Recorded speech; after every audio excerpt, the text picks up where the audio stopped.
Hello and welcome to another walk through history. And today we're looking at Gibraltar's oldest synagogue. And to show us around, we're meeting MESOD BELILO. And I think he's here. Hello, hi MESOD. It's very nice to have you here. Nice to be here. Welcome to Shaar Hashamayim Synagogue. Wow, that's an interesting name. What does that mean? Shaar Hashamayim is the Hebrew for the gate of heaven. Ah, right. And there's a good name for the oldest synagogue in Gibraltar. That's right, that's right. And there's a story behind it too. So this synagogue dates back to then, or rather, when was the first synagogue ever built in Gibraltar? Right, the first synagogue in Gibraltar was opened in 1724. Right. In this spot, Yeah. but it is not this same building. It was built in 1724, but unfortunately destroyed in a great storm in 1766. Yeah. And then it was rebuilt on a grander scale, Yeah. in the same spot, Yeah. but in a bigger way. The original entrance to the synagogue used to be through Surfety's Passage, Right. around the side, Yeah. which used to be known as Synagogue Lane. Ah, I see. But when they rebuilt it in a bigger scale after the storm, then they bought a property here giving onto Engineer Lane and made the main entrance through Engineer Lane. Right. So do these wonderful arches date back to... I imagine that these arabesques, decorations on the arches date back from the 1724 original building.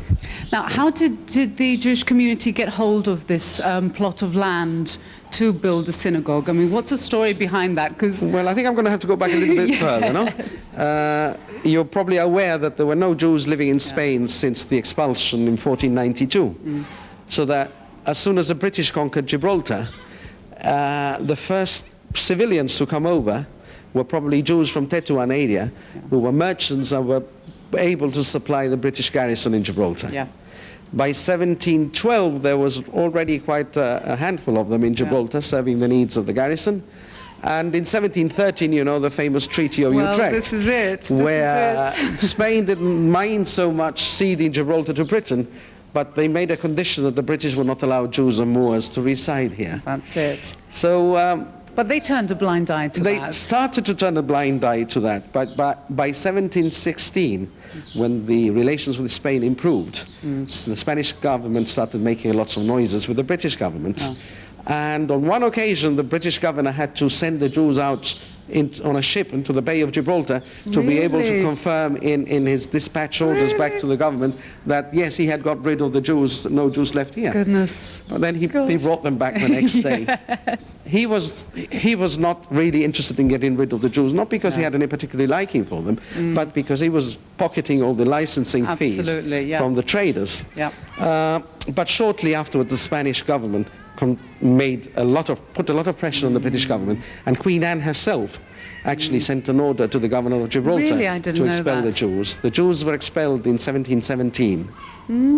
Gosh. A couple of years later, fortunately for us, the Britain and Spain were almost at war with each other again. Yes. Frontier Yeah. closed again. Yeah. Déjà vu. Yeah. So Britain had to turn again to Morocco for their supplies. And they started negotiating with the Sultan of Morocco, whose treasurer was Jewish. Right. And he had been one of the original traders in Gibraltar. So he negotiated a trading treaty with Morocco, Britain with Morocco, whereby Britain would allow Jews and Moors to come and trade in Gibraltar and reside, and the Sultan of Morocco would give reciprocate rights to Britons in That's it. Morocco. Yep. So they came back in 1721 Right. under the treaty. Yeah. And a couple of years later, one of the Jewish merchants of Gibraltar by the name of Isaac Neto. Right. Oh, I didn't realize Neto was a Jewish Neto's a name. Jewish, yeah. He had not been born here, he was born in Leghorn, came here with his father. His father was then called to England, where he became the chief rabbi of the Spanish and Portuguese Jews. Right. But his son stayed here, and he was an important merchant, and he was given a plot of waste ground here by Lieutenant Colonel Hargraves, you know, Right. Hargraves Yes. Yeah. to he was given this plot of land, and he built a synagogue here. Right. And this became the first synagogue to be built in the whole of the Iberian Peninsula. Gosh. Since 1492. And the only one that's still standing, well, the oldest one in existence. The oldest one in existence, That's yes. fabulous. I mean, before there was a synagogue, I mean, Jews that were here temporarily or They were probably praying at their homes. inside a private home. Right. But this became the first official synagogue. Oh, that's fantastic. And because it's the oldest one, and there were subsequently 3 others have been built, Yep. this has remained as the cathedral synagogue of the community. Yes. All communal functions are held in this one, even though it's not the biggest. Right. Now, I believe you have a minister who luckily resides just here. Yes. Is that because this is the so-called cathedral of the synagogues in Gibraltar, or? Not only because of that, because in the older days, all synagogues used to have their own full-time minister. Right. Nowadays, we are the only of the 4 synagogues that does have a full-time minister. Yeah. And we've had this apartment traditionally has been the residence of the minister. Yeah. Yeah. But the other synagogues are now, the services are taken by lay people. Right. And perhaps I might explain that you don't have to be a qualified minister to be able to take the services. Yeah. Anybody who knows how to take the services can do so. Yeah. But of course, you want somebody with a nice voice, pleasant voice, and who knows the services properly. Absolutely, absolutely. And we have a very, very good minister. Fantastic. Well, I love the entrance, and obviously the staircase is also original, and there's always been a little patio here. We've always in had this Gibraltar tradition. Yes, yeah. This old Andalusian type of wall tiles. Are these old tiles as well? Or? Not original, no. I think they're about 100 and 150 years old. Okay. And we are going to have some more made to fill up that part of the patio. Absolutely. Yeah. Right, so perhaps we can go inside. I can tell you that that number up there, 5528, is the Jewish date, the Jewish year, which corresponds to 1768, when the present synagogue was built. Right, 1768. Wow. And this synagogue, because it's one of the oldest standing buildings in Gibraltar, is one of the original listed buildings for Gibraltar heritage. They're in the process of preparing a list of a lot more buildings, but this is an original listed building. Great. So it has to be looked after very carefully. Very carefully, yes, yes. Would you like to come inside? Can we go? Please, thank you.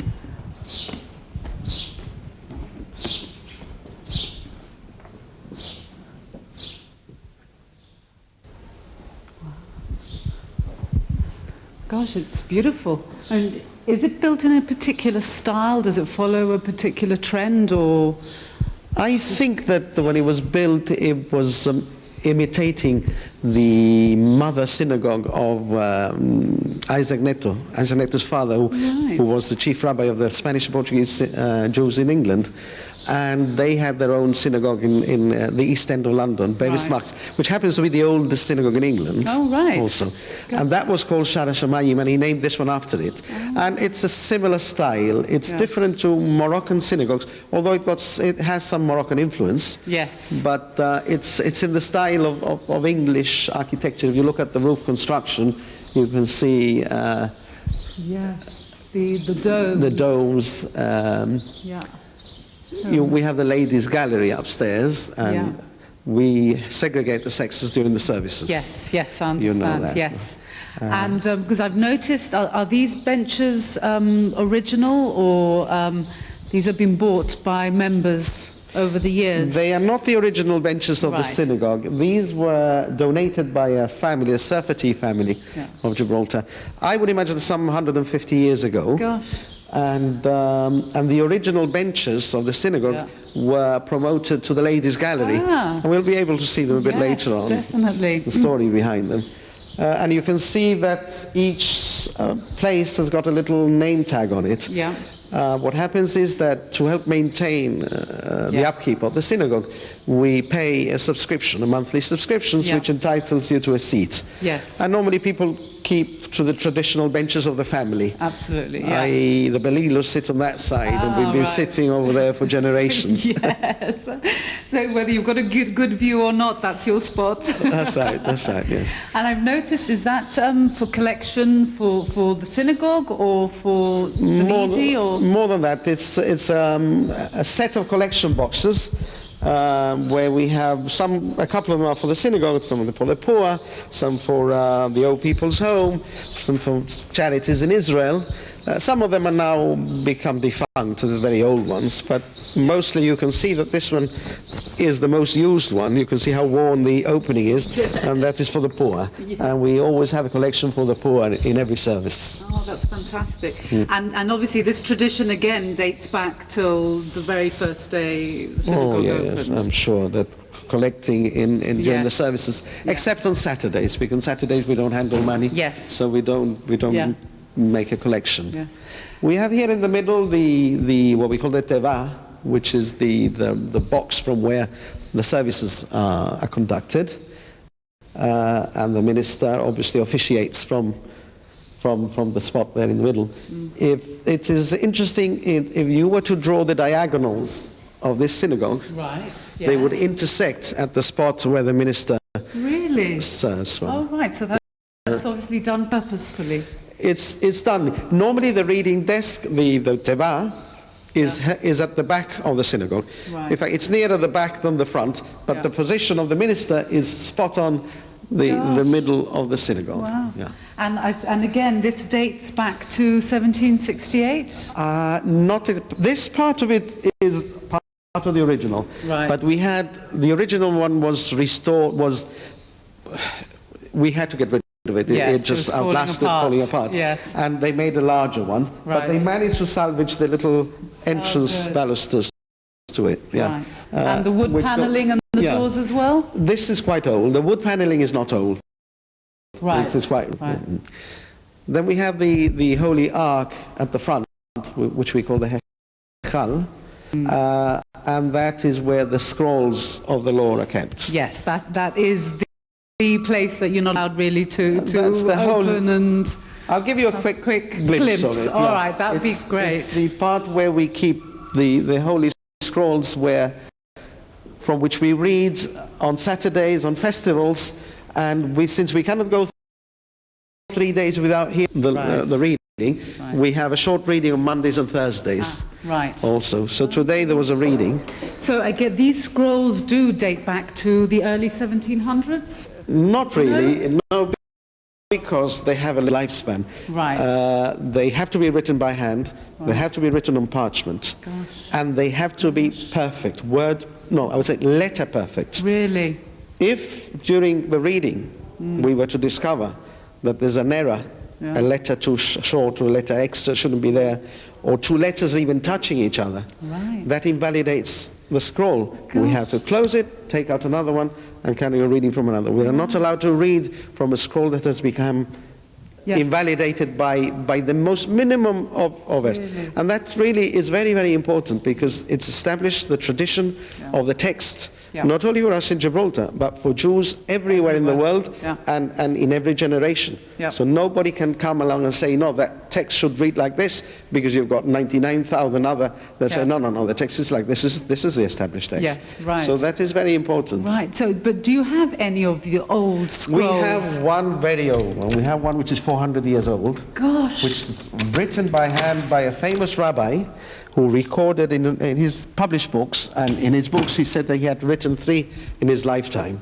And we have the only surviving one. Do you still read from that scroll? No, because it's become invalidated now through time. I see. Right, I'll just stand here on the side with you. Yeah. We have a curtain cover over it. Yes, of course. Which I will now open. Wow. Oh, they're beautiful. We have two rows of scrolls. And sometimes there are occasions when you have to take out more than one, because there are readings from 2 different places, and exceptionally from 3 different places, and we would have to take out 3. But the scroll contains the first 5 books of the Old Testament, the Pentateuch. Yes, right. Genesis, Exodus, Leviticus, Deuteronomy, and Numbers. on Numbers and Deuteronomy. Yeah. And we read the whole book in a yearly cycle. Right. So we start in one festival, which is in October, Yeah. and we start the reading and finish it the following year, Wow. and we start it again. So Yes. there's never an interruption. Right. So we have to scroll along as we go along. Yes. It's not a conventional book where you pass the pages. No, of it's course. a continuous scroll, and you just scroll and scroll. You can perhaps just about see the writing Yes. there. Oh, yes. It's written by and hand. obviously all written in Hebrew. In Hebrew, yes. Yeah. With the added complication that we don't have vowels. Yeah. It's always a problem. Hebrew for... is a different language to the Latin Yes. languages. Yeah. Where Latin you have vowels and consonants. Yeah. The Hebrew you only have consonants, and the vowels are little dots and dashes that are added to the letters above and below to tell you how to pronounce them. In the law, the vowels are not there, the punctuation marks are not there, so it's a tough I can job imagine. to be able to read from Well, it. it's a lifetime of study, certainly for yes, rabbi and the priests and And ministers, everybody, it's incumbent on every Jew to Yeah. study the Torah, which is law. Yes. And the Torah is the source of all the Talmudic studies. From the Torah have been written all the commentaries and the commentaries on the commentaries, Yes, yeah. which because you can't take the text of the Torah literally. No. No. You can't take it literally. Yeah. It's a very brief resume of everything that should run our lives. Yes. And then we have the oral Torah, which was given to Moses at the same time as the written one, Yeah. explaining the written one. Yes. And that oral Torah eventually, over the centuries, was put into writing, Yeah. and it becomes what's called now the Talmud. Yes. So we study the Talmud, Yeah. which is a study of the oral Torah, which is an explanation of the written Right. Torah. Oh, fascinating. So the scrolls are covered in mantles. I mean, have these mantles been donated by families over mostly, the years? yes. We have some old embroidered one on the second row, Beautiful. Yeah. and these are more recent ones, which we use. Normally we don't take the embroidered ones, but No. but we use these more And daily the ones. scrolls at the back as well are part of the Talmud or the Torah? No, they're all the Torah, They're all exactly the same right. text. Yeah, Oh, I see. all the same text. Why so many then of the same? Oh, it's the 5 books. Yeah, they've all got exactly the same text in them. It's just that a scroll will have a 20-year, 30-year Yes, lifespan. After a while, it becomes very difficult to keep it corrected and carry out corrections to them. And then you just have to buy a new one. Yeah. And you have to have at least 4 or 5 valid ones Yeah. to be able to use over the Absolutely. year. Yeah. So they're decorated with a mantle. They've got a little plaque which says number 1, Yeah. first, second, third, so you know which one you have to take out first. Yeah. This one says Rosh Chodesh, which is the first of the month, because there's a special reading on the first of the month. Right. We have one for the Sabbath, which I think should be lying around here, which we put on the Sabbath. It's the Ah, I Shabbat here. see. We put that on the Sabbath. And they have a pointer, Yes. a hand pointer, which the minister uses as he reads from it. And they're also decorated with the rimonim, which are the bells. They're beautiful. And the inscription up there is... Well, there's just a symbolic representation of the tablets of the law, Right. but only the first 2 words of each of the... Right. It's just symbolic. Right. Here above the ark, there's a verse from the Bible Right. when Jacob had his dream Yes. of the angels going up and down the ladder to heaven. Yeah. And he woke up and he realized that he had seen a vision, and he called the place Shaar Hashamayim. I see. So- Jacob's ladder. The famous Jacob's ladder, Yeah. and he called the place where he saw the Right. vision the gate to heaven, Yes. which is the name of the synagogue. That's it, which is significant to this. That's fabulous. Thank you very much for showing us the Okay. scrolls. I know how important it is to keep them well guarded and put away. Protected, because they could very easily get damaged, and we have to be very careful with them. Now, is this area here used at all during the service, or just for the removal of the scrolls and It has one other use, apart from when we take the scrolls out, and that is where the priests give their priestly blessing from. right? They come up here, and they cover themselves in the prayer shawls, Yeah. and they give a priestly blessing. Because I think I must explain to you what the Yes, role of the go on. priest is in the Jewish religion.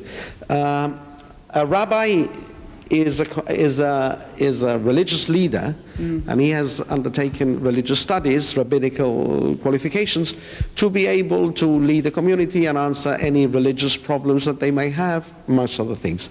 So a rabbi is just a person who has achieved the academic rabbinical qualification. Yes. The minister is a person who is knowledgeable in being able to direct the services. Yeah. So he's a different creature from the rabbi. Yes. Yes. And the priests in the Jewish religion are hereditary. Right. The priests were the Cohen family, direct descendants of Aaron, the high priest, Yeah. and they used to run the service of the temple in Jerusalem. Since we no longer have the temple, No. then the priest's role is very much reduced nowadays. Yeah. And one of the things they do is they give a priestly blessing from the top in front of the ark to the community. And whilst they're doing that, all the parents, have their children with them, and they cover them with the prayer shawls. Oh, that's fantastic. So it's the Cohen family in Gibraltar who continue that role today? That's right, yes. Oh, that's great. And they're the only ones in Gibraltar allowed to they are not the only Cohens in Gibraltar. There are a couple of other Cohens that also do it. Yeah. Oh, that's fascinating. That it really is. Now, I've noticed a lot of beautiful silverware. Now, do they have any interesting provenance? Well, some of the silver is quite old, and only recently we had a specialist researcher in silver who came to Gibraltar, and we made his day, because he had been looking for this missing link in his researches of certain silversmiths, which he traced back to Gibraltar. Gosh.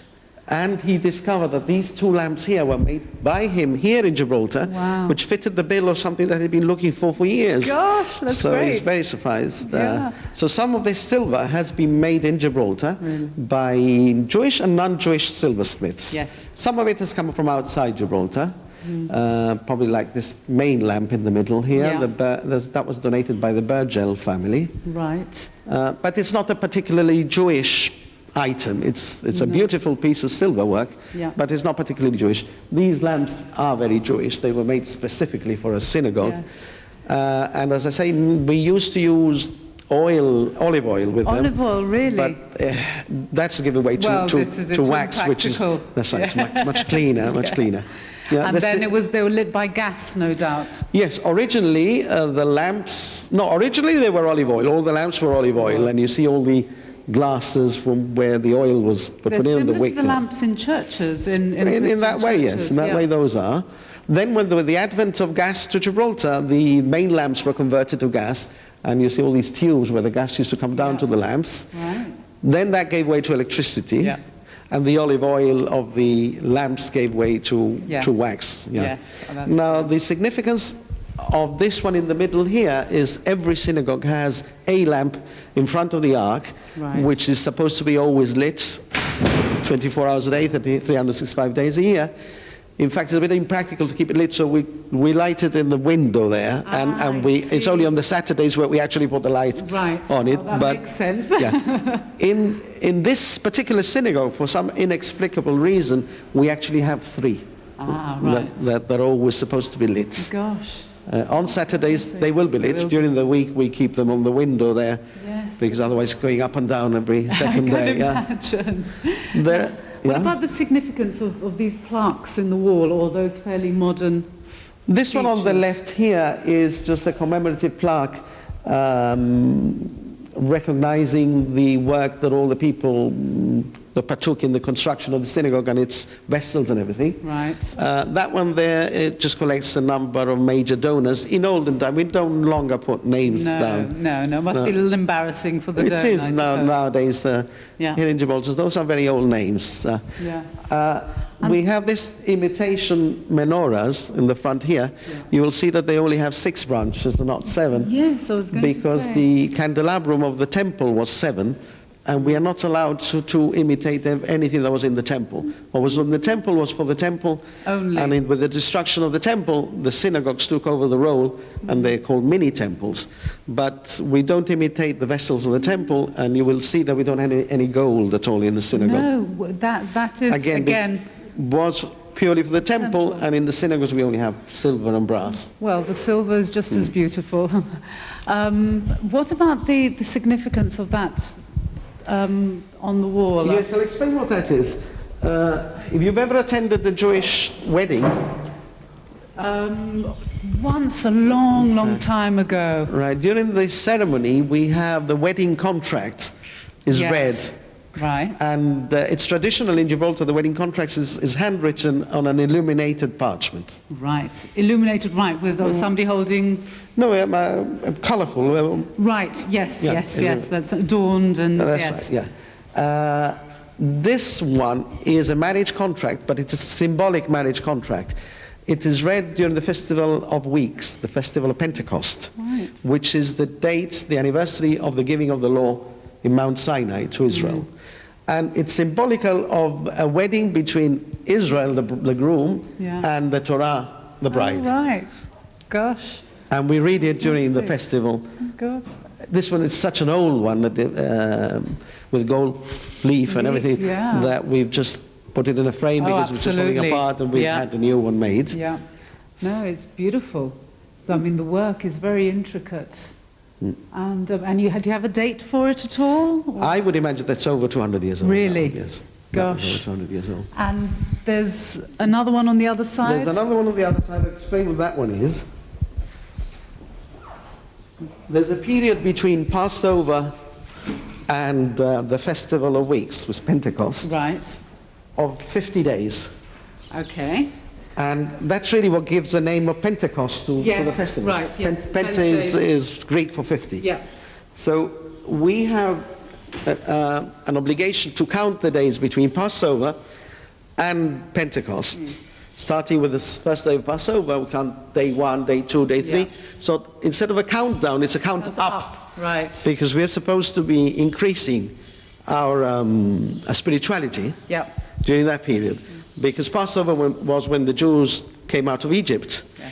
from the depth of slavery Yes. and idol worshipping, Yes. and they had to improve themselves during 49 days Yes. to arrive at the spiritual level to be able to receive the law in Mount Sinai. Yeah. So we relive that ceremony during the 49 days between. We're on day Right. 21 now, as you can Oh, see. there we go. Now, but handwritten throughout the picture, in different colors and in different sizes and beautiful. shapes, is the whole of the book of Psalms. Gosh, that's amazing. You can see different Gosh, lines. even this little bit here, that's just tiny Yes, yes, it's all handwriting, yeah. all The whole of the handwriting. book of Psalms is It's in that amazing. picture. And do you know who wrote this? Or It's actually signed by somebody. does it have a It's got a name there, but I don't think Date. it's got a date. Oh, I can't make it out. difficult It's to difficult see. to make out, yeah. But it's Again, it must be a work. couple of 100 years old. Yeah. It's amazing.